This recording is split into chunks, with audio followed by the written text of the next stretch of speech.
Welcome back. In this week's video of the course content, as you open Blackboard, please pay attention to the Townsend course readiness verification. And so before you begin, please verify that you've received access to the course and the syllabus and the course resources section.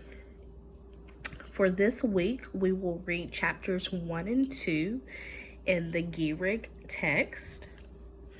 You should also have a link to my welcome video. I'm new to posting videos, and so hopefully it's not too painful for you.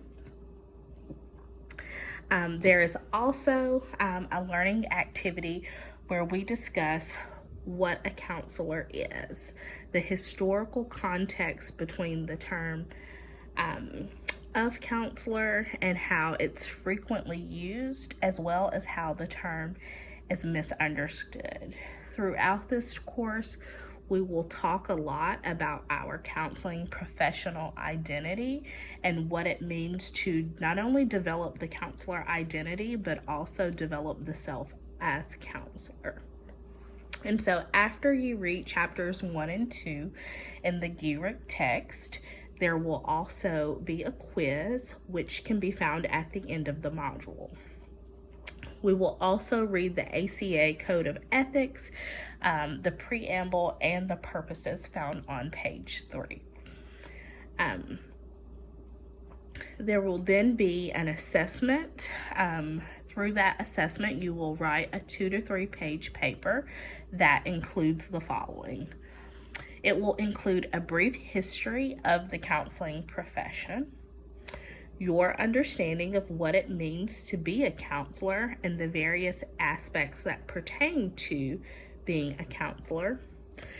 You will explain some of the areas of being a counselor, mental health counseling, as well as the values of the counseling profession. You will identify the title of the license held in your state. So for instance, I am licensed in Tennessee, and in Tennessee, I'm a licensed professional counselor with a mental health designation. It's called an MHSP, Mental Health Service Provider. And in Florida, I am an LMHC, a licensed mental health counselor. Okay? I used to be licensed in Kentucky, and in Kentucky, I was an LPCC, licensed professional clinical counselor, and that those terminologies and credentials vary from state to state. Also in this assessment, you will use APA 7th edition formatting. You will submit your summary by Sunday at midnight, and you may earn up to 40 points. In the learning activity number 3, there's a needs project proposal. The needs project proposal will identify key aspects of the Gehrig text pertaining to chapter 12. You will read the assignment overview, and that can be found in Blackboard. You will identify the target community and population and their specific needs that you will explore and assess. I really love talking through desired populations to work with, and so if this is something that you are struggling with, I would love to explore this more with each of you. After which, you will begin planning. You will then write up a 1-page proposal for your community project needs. You will also use APA 7th edition formatting for this assignment. This assignment should be submitted by Sunday night, and for this assignment, you will receive 25 points. Activity 4 is where we practice boundaries in mental health counseling.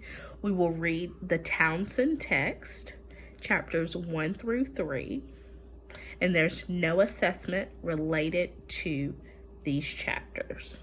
Okay? In activity 5, you will have a week 1 quiz. This quiz is again covering chapters 1 and 2 of the GERIC text.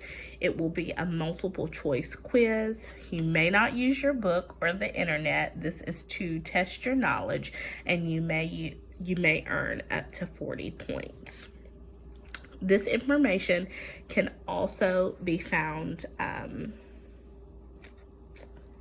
in Blackboard under week 1. If you have any questions or if there's any confusion, please feel free to reach out. The best way to communicate with me is through email. All right.